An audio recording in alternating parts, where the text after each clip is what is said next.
You know who it is, the horror flick, Diggity, Super Six, Big Mitch. And I'm kicking in doors, roll 3 O's, and I'm bringing 28 101s because we Vegas Sons, it's the Chronicles. And you in the Meadowlands, yeah, you in the Meadows, man. And you already know what made me. 530, what that mean? Oh, that boy's a desert baby. Oh, yeah. Whoop a dub, scrub, 22-inch gold Dana things, and big bolo yang. I could never be on the claims, man. Shout out to everybody that's been supporting my platform. And welcome to Vegas Chronicles, where we kick ass with factuals with no additives and no preservatives, just raw and uncut. Like what?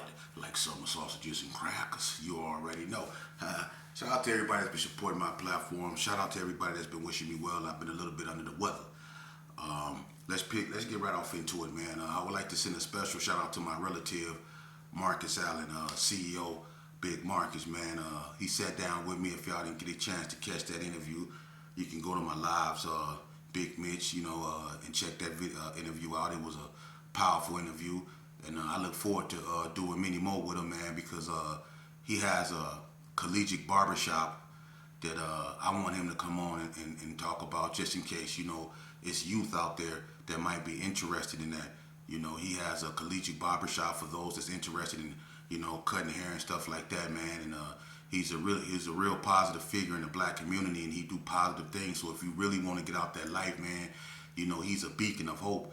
And he can't help everybody, man. And one thing about Marcus, man, he's sharp. So he know if you BSing. But if you really want, a second chance at life, if you're really looking for a way up out the game, man, that brother might be a way, for you, to, cut hair or get into something positive. He always wants y'all to know that he's there for y'all, and, that's his mission in life, is to do the right thing. Shout out to my relative, man. I love you, man, and I can't wait for part 2. Let's jump right off into it. Somebody asked me some question, man, that was kind of controversial, and I'm not going to get into it because I got a lot of respect for Valley View, and I got a lot of respect for, Muck, and I also got a lot of respect, for, my relative Mackie, rest in peace, and Ricky.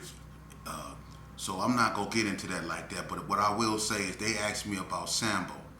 Sambo used to stay, I think, in Valley View, the Pollards, and they was asking me if Sambo was the one that started rolling 20 Gangstas in Valley View, because whether people know it or not, back in the early 80s, I say mid 80s, 87, something like that, Danny Pollard was claiming rolling 20, Valley View, whatever. And he was wearing purple. And this was way back in the 87. Now, for anyone that think I'm lying, he was in Elko with me, Ern P, Bookie B from Paru, Easy Money, Lil Dave from Paru, Ralph MacGyver, people like Kareem, Brock Kadol, Boo Loco, a few people that was in Elko with Danny Pollard when he was claiming rolling 20, because I never heard nothing like that. Like, what's rolling 20 and you wear purple? Now, I was told Valley View got purple behind my cousin Ricky Allen being unalived, and all the other colors was taken. So Mackie went and got 100 purple rags. But from my understanding, the purple had already been there, and Sambo, before he started Little Loco, because they black and Mexican. But Sambo, before he went down there and started Little Loco, was supposed to have been the originator of rolling 20 Gangstas in Valley View. Now, the only way we can bring closure to that, because it's people, like I said, I was in Elko with Danny Pollard. I witnessed him claiming rolling 20. I witnessed him wearing purple. And so did a whole bunch of other people. Now, if we can get Sambo on here to confirm or deny that, then that would be cool, But I'm going to say this. I'm going to leave that alone, because if Valley View say they weren't wearing purple back then and that they don't know nothing about no rolling 20 Gangstas, then they wasn't wearing purple and they don't know nothing about rolling 20. I'm not going to tell somebody else's neighborhood what they was or nothing like that. But I know what an individual was claiming and wearing. But I'm not going to put that all on Valley View like that, So If Sambo wanna come and speak on that, then that's what it would be. You know what I mean? But as far as me just saying, yeah, I'm not gonna do that because that'll be starting stuff, you know. And Valley View got their own story. One day hopefully I can get Monk in the interview. You know what I'm saying? I want Buzz. You know, Buzz said he down for it. Me and Buzz gonna link up. I was supposed to been interview Buzz, but I had people ahead of him. So hopefully I can get to Buzz and get Buzz on that, man, because Buzz got a story from the View. And shout out to Buzz, man. But one of the things that me and Marcus talked about when I interviewed him, man, that I wanted to expound on is that he talked about forgiveness, you know, and that's one of the things that, you know, kind of hit home for me because that's one of the things that I had a hard time doing, and that was forgiving people, you know. And I'm gonna tell you something, man. I'm an open book. The only way these youngsters is gonna be able to relate to what we saying is if we be honest with them, because a lot of them, you know, feel a certain way, man, and a lot of them is not gonna open up to you if they don't feel that they can relate to you, man. These youngsters is they so caught up in the internet and they so caught up in other things. To get one of these youngsters' attention is a blessing, you know, but you have to be delicate because they easily distracted, man. For real. You know, so you have to be truthful with them, man. And that's what I'm being with all my faults and failure because, you know, gangsters don't always win. We lose most of the time because even when you think you winning, you losing. Because when you put in work, the consequences for that work, putting in that work can cost you your life. You see? So we always on the losing end of something, even when we think we winning. So you gotta be truthful to these youngsters, man. And I'm gonna tell y'all a story, man.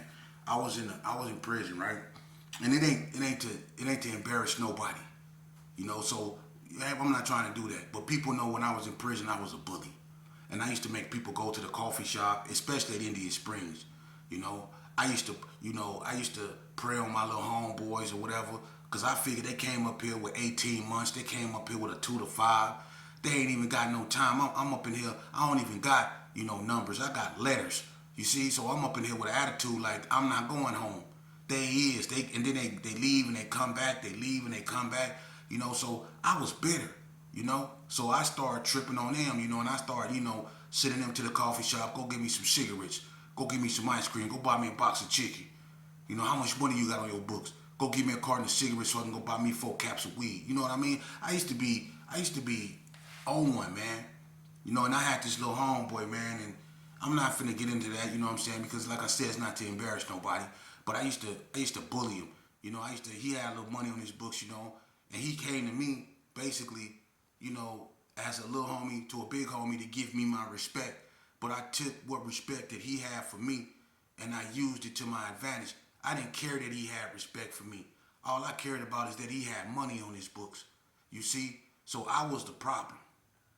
You know? So I prayed on him. And out of respect for me, he gave me what I wanted. You know? But at the same time, when you in prison, man, you gotta look out for you, man. For real. Because in that place right there, man, people will quickly take advantage of you, man. And some people will just take your stuff, man. So you got to look out for you, man. You can't be in there trying to take care of nobody up in that prison, man.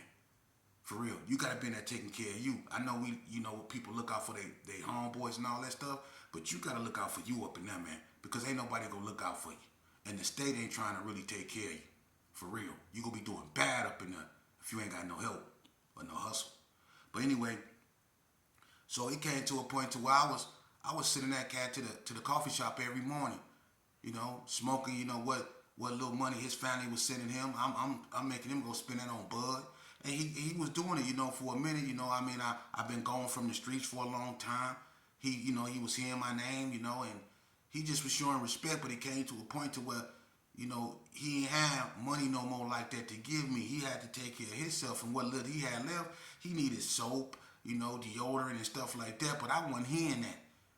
You know, I wasn't hearing that, you know, I ain't got it like, you know, I ain't got it, you know, I ain't got it today. I can't hear that. You was giving me everything I wanted at first, now you trying to take it away. No, I ain't trying to hear that. So he told me no for the first time, you know what I mean? And I didn't want to hear no. So I basically tripped out on him and told him what he better do. You know, and he was kind of shocked because he thought, you know, it was all love. You know, he thought that we was partners, we was eating pizza, we was smoking, we was working out and all this stuff together. Then I just turned on him like that because he said no. You see? And it got bad too, you know, because it got to the point to where I used to go in his room and take what I want. I used to go in his room and take his chips. I used to go in the room and I'd take his noodles. You know what I mean? I used to just go take his stuff. You know what I mean?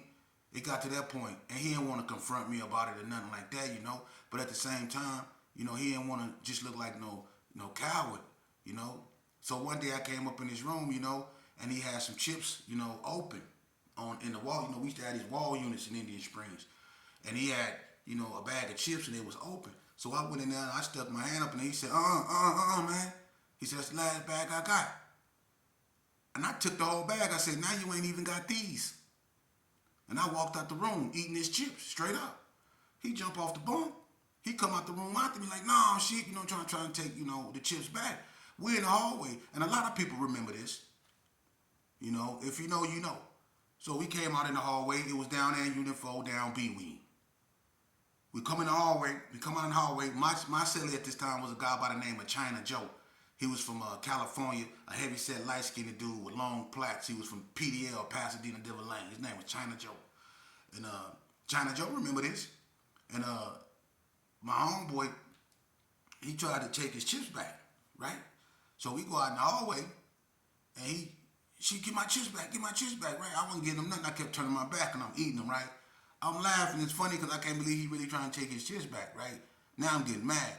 So he really like grabbed my shirt because I was finna walk off, but when he grabbed my sweat, I had a blue sweatshirt on, and I used to wear an eye patch, you know, and I used to have like, you know, plaits in my hair because that's the way I used to. Actually, anybody I used to have an eye patch, and I used to have swords and all kind of stuff drawn eye patch or whatever. But anyway, when he grabbed my sweatshirt, I turned around and I slapped him. I said, "Bow!" in the hallway, real hard. I slapped him, right? So me and him get to scrapping in the hallway. Me and my little homeboy. You know what I mean? So I ain't gonna make a long story short. What ended up happening is, you know, I ended up, you know, we went in the room. I ended up knocking him out. You know, and we was really on bad terms after that because he didn't do nothing wrong. It was behind me being a bully, you know. And I was supposed to be his big homie. I'm telling y'all the truth. I'm telling y'all what y'all OGs don't want y'all to hear, because if y'all really want to know why these youngsters is mad at us, why these youngsters ain't messing with us, it's because we was up in there doing stuff like that. Y'all was out here doing stuff like that, turning on the little homies. You see? And me and him got into it to the point to where I was out to stick him. I was trying to stab him. You know? And you know, all the Gersons, they was riding with me. They wasn't riding with him, you know. So he felt like he was by himself, and what ended up happening is he got into church. He went into church, and I still wasn't having it. I was tripping, you know. I still was trying to extort him, even after all that. And he was up in church. He started, you know, he got on his little Bible thing, and you know, he started reading the Bible. He started, you know, staying out the way. He just started programming, you know. He took that L, you know. But deep inside, you can just tell, you know, he was hurt. He felt, you know, betrayed. He looked up at me as a big homie. He couldn't believe I did what I did, you know what I mean? And I'm still on his helmet like, you still go do this. You still go do that. You still go get this coffee shop slip. You know what I mean? You still give me a bar of soap. You know, I still was on that, man. I even went up in the church with a knife. I went up in the chapel with a knife, man, threatening this cat, man. But I'm gonna tell you something, man, and I'm gonna be honest. When I went up in there, you had the chapel and all them people up in there. You know, it was a few Christians up in there. But I went up in there and I told him to come outside. Let me holler at him. He wouldn't. And I had this big old knife on me, right? And we standing. Anybody that ever been in Indian Springs chapel is right. It used to be right by the sergeant's office, right? And then when you walk in, you got like seats on this side and seats on that side. You walk down, you got where the people standing, all of those stuff.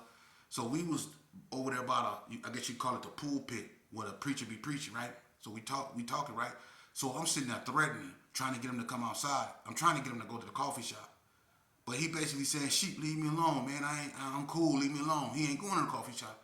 But I'm sitting up in there telling him, "Man, come up out of here." You know, before I send somebody up in here, you know what I mean? But he ain't coming out of there, right? So I'm gonna keep it winding with you, man. I started getting so hot. I started sweating profusely.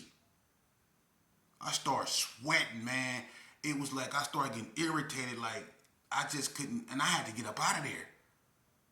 For real, I couldn't breathe or nothing, man. I was like, I just started sweating real bad. You know, and I didn't understand. I thought I was about to pass out up in there, man.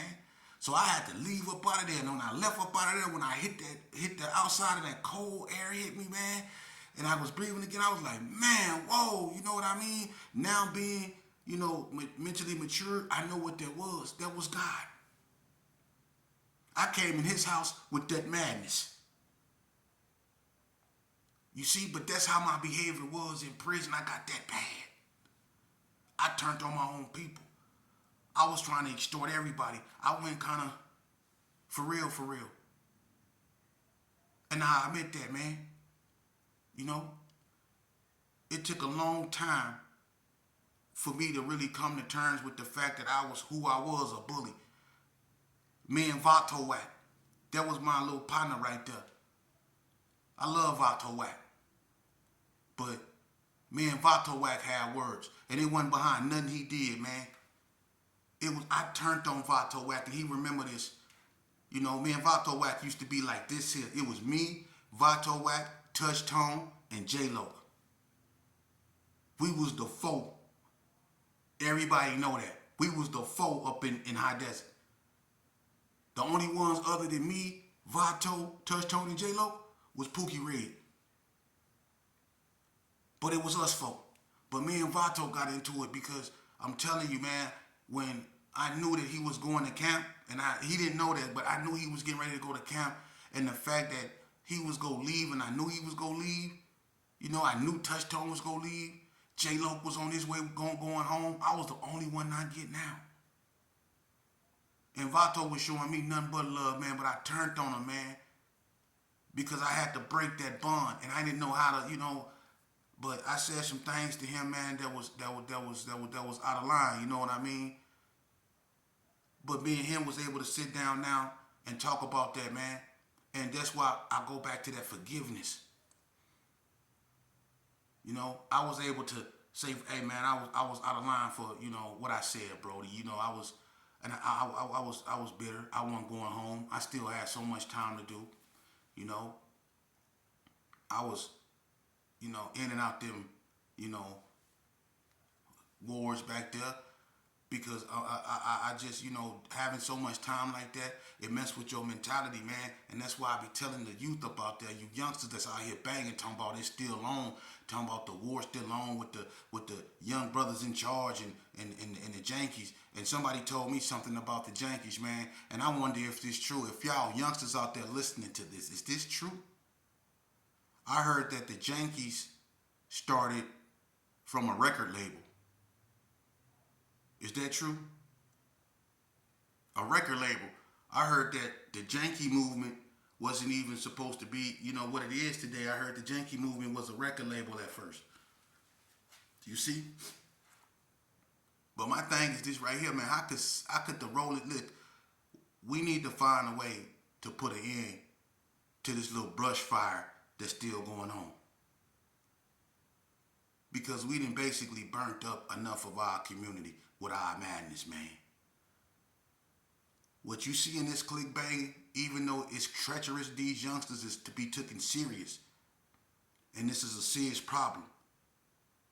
You know, because there's no empathy and compassion. When I was coming up, if I caught you slipping and you had your child with you, homie, no questions asked, you get a pass. If I caught you with your moms, no question asked, you get a pass. The worst I might do is hiss at you or give you a look or two. But me doing something to you in front of your moms or your child, that's unheard of. Because I wouldn't want you to do me in front of my moms or my child. So we had that understanding. Wherever that went wrong at, because these youngsters right here don't care if you with Jesus. If they catch you slipping, they gonna get at both of y'all. And we need to change that, man. Well, how do we change that? We always say we need to change that. We always scream it's a problem, but we don't never do nothing about it. Yeah, we don't never do, because you know why? because we scared to forgive ourselves. We scared to forgive ourselves. Forgive ourselves for what? For letting it get this bad? For always wanting the police to own up to everything they do? For wanting to hold anything we consider racially injustice? We want to hold everybody accountable but ourselves. And that's one of the things that we need to focus on. We not gonna never go nowhere as a people until we understand the biggest hindrance of us as a people are us. Until we rein in our children and we rein in this behavior that we let people promote and put out there for our children to be infected by. Until we rein in that type of stuff right there. Because I'm gonna tell you something. It's not the KKK or the skinheads that's doing that. It's our little people, it's our little black and brown boys out here in these streets unaliving one another in some of the most cold ways. It's our little black and brown brothers, sons and daughters that's out here snatching old women out their cars, jacking them. That's our children. It's our little black and brown children that's running up in these stores with hammers and all that stuff, taking expensive watches, Louis Vuittons and all that stuff, man. How do you think these people gonna respond to that? And then we gonna be up in arms protesting because Lil Ray Ray got knocked down by a store owner defending his property. But we wasn't up in arms when Lil Ray Ray and all them was smashing them people's stuff and taking their stuff. We only up in arms when them people react to that. And that's sad, and that's why we looked upon by most other races how we are looked upon. And I'm not saying we all like that, but a lot of us give us a bad name. Let's just keep that real. A lot of us give us a bad name. And I'll be the first to admit that my behavior was unbecoming. I was infected with that madness. You see? I was infected with that madness, man. And listen, what people got to understand, this game out here that we play, it's just a popularity contest. People follow who popular. People believe who popular. They don't even care if it's true. If you popular and you say something, people go believe it. It's always been like that. Gangbanging was a popularity contest. For real. Because we all know some dudes had names that ain't never put in no work. And we was wondering why they had names. Am I lying?